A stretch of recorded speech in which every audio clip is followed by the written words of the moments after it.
Hello, this is Courtney, and today I wanted to talk to you guys about how to describe your personality. So this can really come in handy when you're talking about other people, or when you're talking about yourself, if you just meet someone, or if you're going for a work interview. Later on, I'm going to make another video specifically for work context, but this one we can use for any context that you want.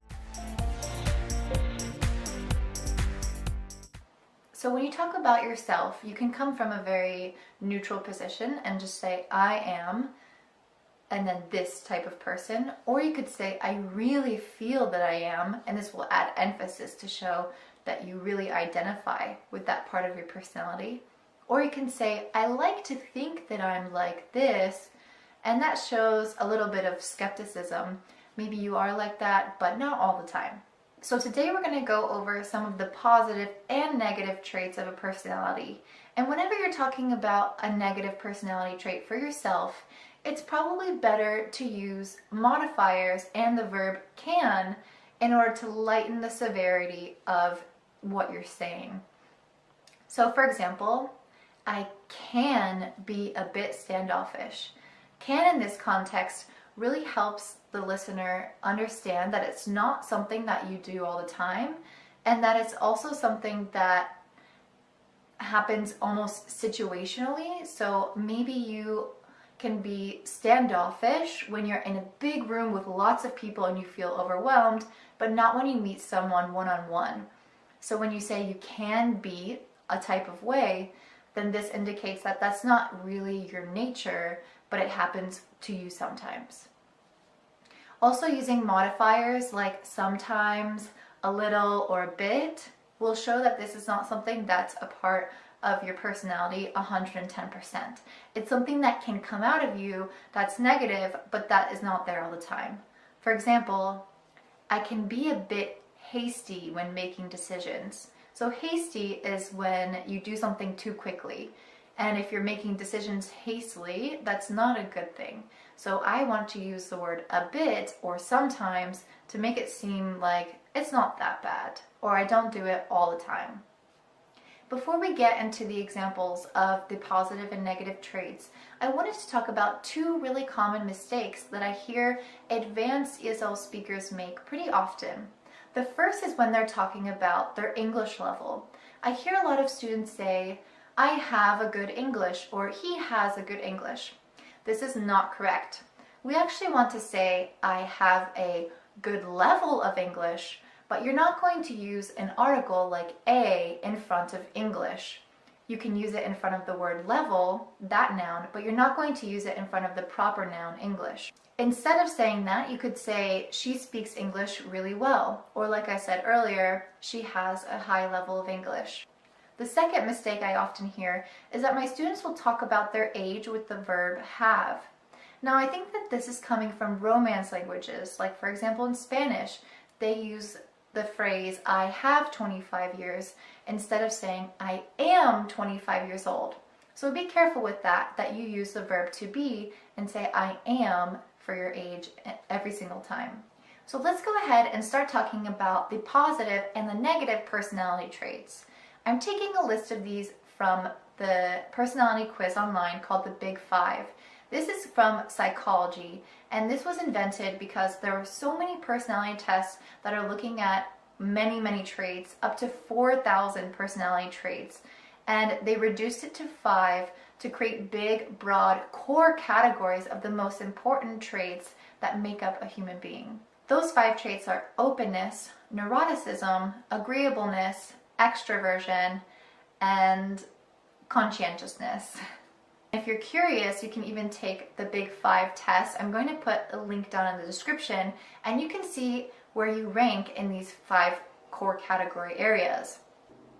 So what they do with the Big Five test is they'll give you a percentage in each of the 5 core areas, and this will show whether you fall low or high on the scale of being that personality trait.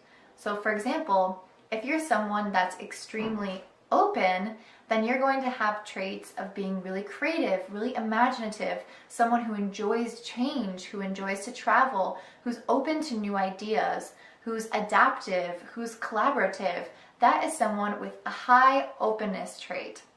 If you're lower on the openness scale, then you're probably more practical. You're down to earth, your head is not in the clouds, you're really traditional, you're more conservative. So somebody who's like this is more prone to living a life that has been well established, you're following certain societal rules, and you feel good about following tradition. And if you're a down-to-earth person, then I think that this is a really positive trait. If you're someone who's down-to-earth, that means you're very practical. For example, you wouldn't spend $300 on a sweater. You would probably spend that money on bills or other things like that. So someone high on the openness scale might be a little bit more imaginative and creative and in the dream world, and someone low on the scale would be a little bit more practical, down-to-earth, and conservative. So it's really interesting if you take this test and you can see where you land on that scale yourself. The second category is conscientious. So when you're conscientious, it simply means that you want to work hard and you want to do your work thoroughly and well. So someone that's conscientious is definitely going to be a type A personality, which is someone who's trying to control everything, do well, perform. Maybe they get a little bit agitated easily. A type A personality can be on the negative traits list, but conscientious doesn't have to necessarily mean that. Someone who's conscientious can just be a hard worker, and that would be on the positive side. Someone who's dedicated, someone who's diligent, perseverant, that would be on the positive side.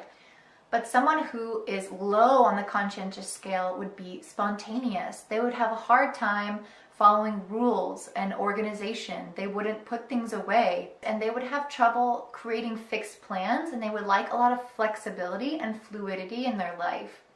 Someone who is conscientious not only works hard, but they also plan, and they're very strategic. They're very well organized, and everything has its own steps. In the third category of extroversion, so if you're an extrovert, that simply means that you're someone that gets energy from the people around you. You like to go into social situations because that recharges your life battery. If you're an introvert, it's the opposite. You actually need to spend more time at home in order to feel recharged. Being around people makes you feel a little bit stressed out and tired sometimes. Maybe not always stressed, but definitely tired. And you can be a mixture of the both.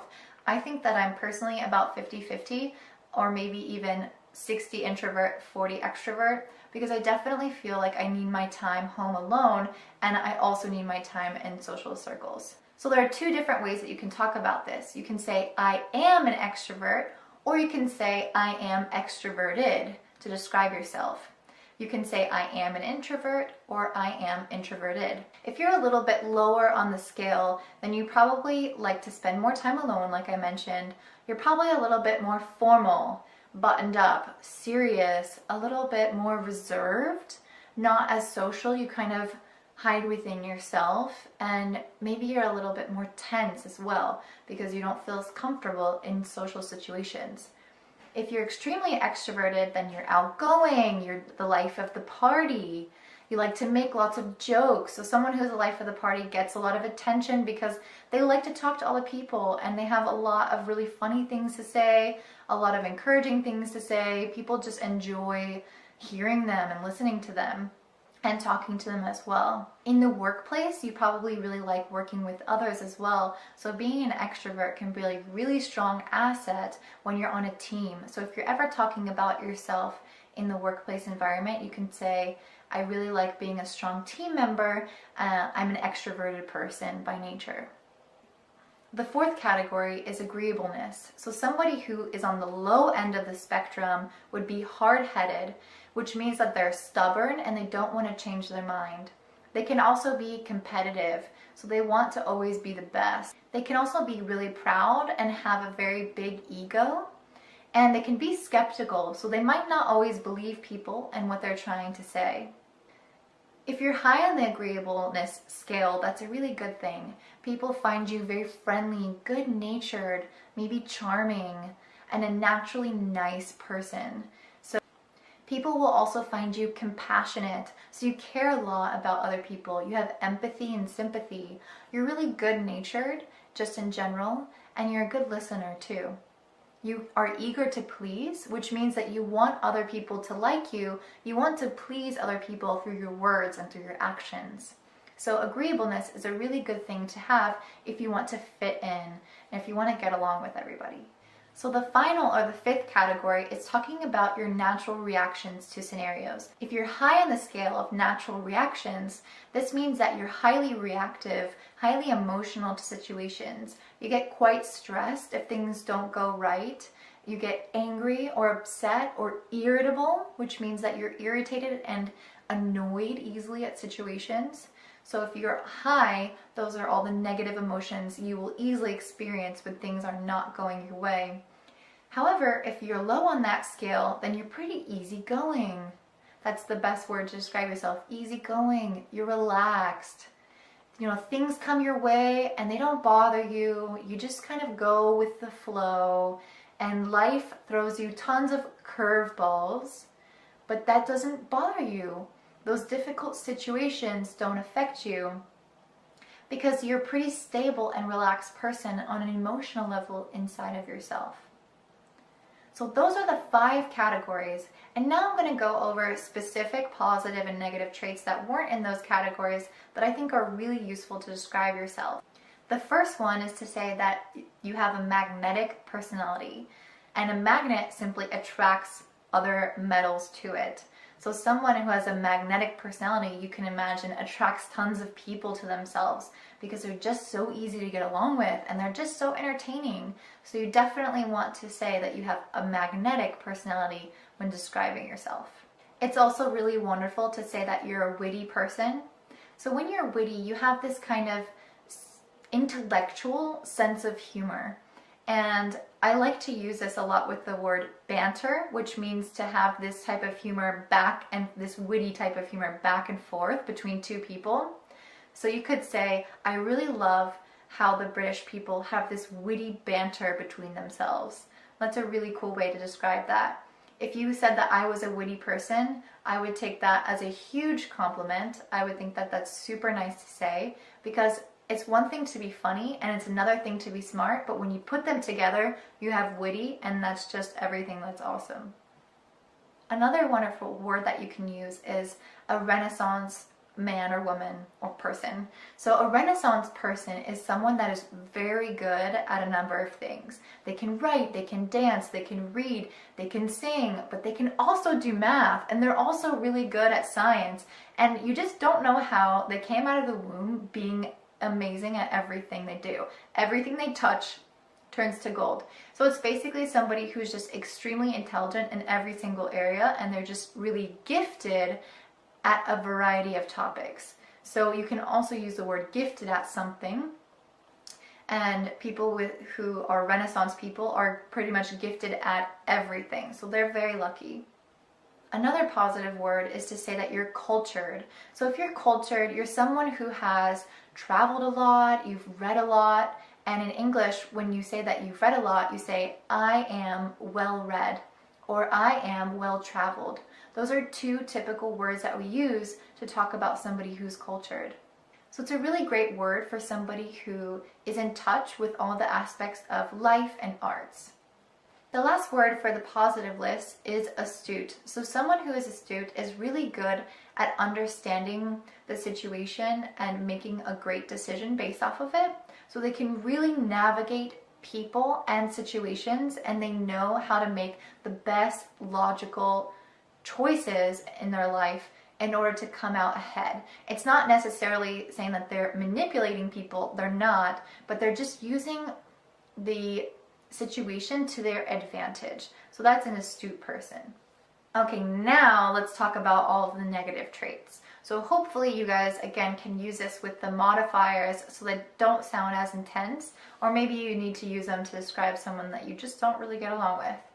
The first word is quick-tempered or hot-headed. So these are synonyms, and they basically both mean that you get angry really easily. So somebody who's quick-tempered would probably get mad if you parked poorly. They would get really angry and then suddenly blow up. So you could say, oh my gosh, he's really hot-headed. He just gets mad at everything. Another phrase that you can use is get carried away. So, for example, she tends to get carried away when she goes shopping. So when you get carried away, you get overly excited and you tend to make bad decisions. And the most important part of this is that you take things too far. So, for example, if I had a child and I really, really loved my child and I wanted to plan a birthday party for him and he was 4 years old, if I spent $10,000 on the birthday party and hired acrobats and hired clowns and had a big bounce house and had invited his whole school, that would really be getting carried away. So I would say, yeah, I got really carried away when I planned his birthday party.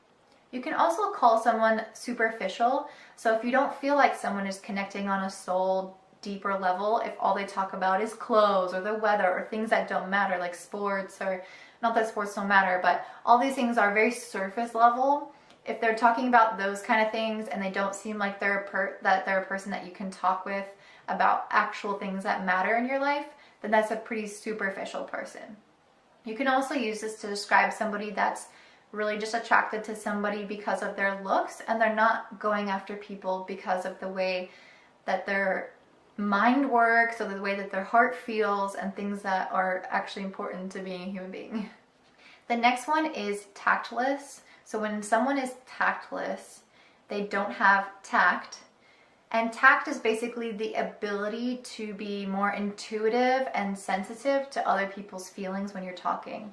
So if you're tactless, you're going to be kind of like this bulldozer that just drives through people and situations and just doesn't really care what they're saying or how it's affecting the people around them.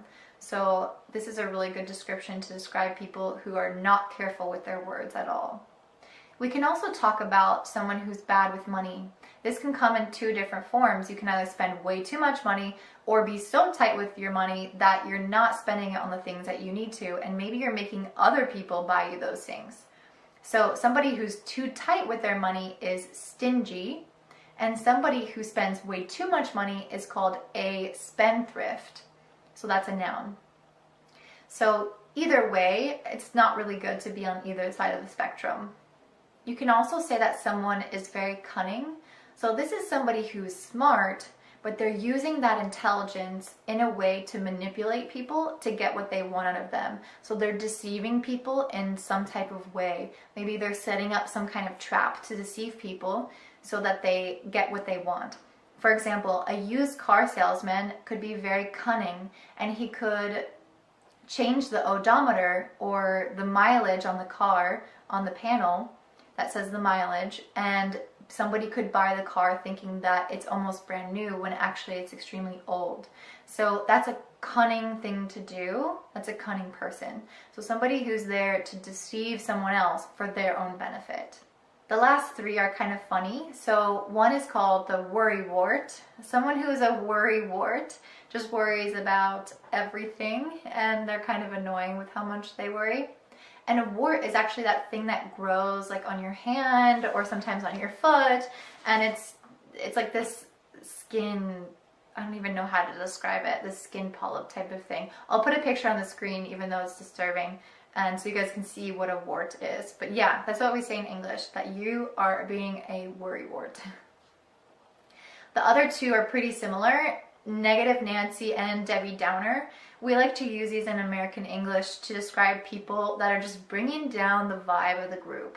Everyone is out there having fun, having a good time, and they're over there complaining or they're saying something negative, and they just can't get in the mood and in the spirit, and they're kind of bringing the feeling down so that everyone else is starting to feel bad. And so people will look up at them in the group and say, "Stop being such a negative Nancy." So if someone is doing that next time, if they've got nothing but complaints, then you can say that to them. And the last one, I guess I'll just throw in there, is that you can also call them a complainer. So someone who's got a lot of complaints is a complainer, simply like that. Okay, so I hope this was helpful for you guys. Don't forget to subscribe down to this YouTube channel. I'll be posting new videos every single week. And that's all for today. Thanks so much for staying tuned. Bye!